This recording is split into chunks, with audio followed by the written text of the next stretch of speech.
Assalamu alaikum, guys. You have no idea how lazy I am to make these videos. Thank you for watching them.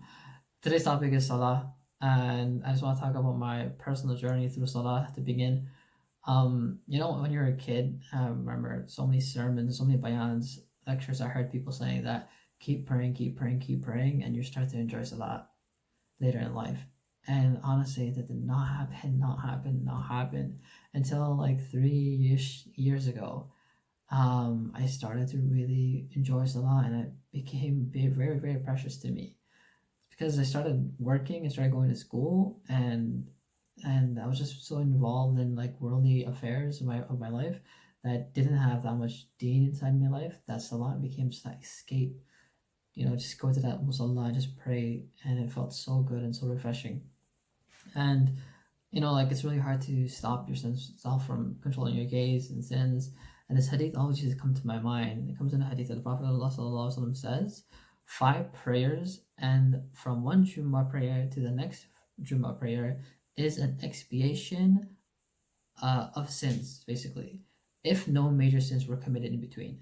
And I always used to remember that. I'm like, this is Salah, I've done so much like sins between my prayers, but Allah SWT forgives those sins because they're small sins, according to the most authentic or predominant dictionary.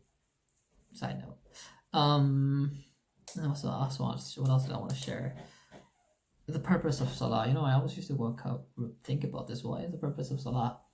And in the Quran, and because about fasting is like because you become God conscious. Zakah is to for the poor. Hajj is for visiting the Kaaba.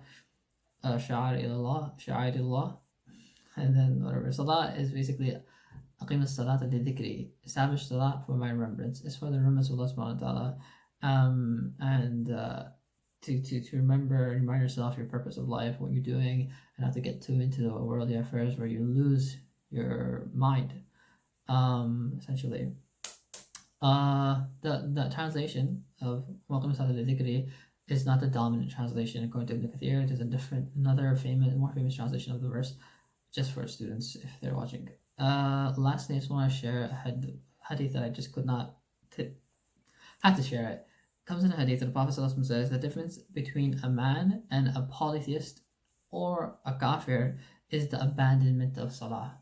So a person to be a Muslim has to pray, and the difference between him and a non-Muslim is the lack of praying.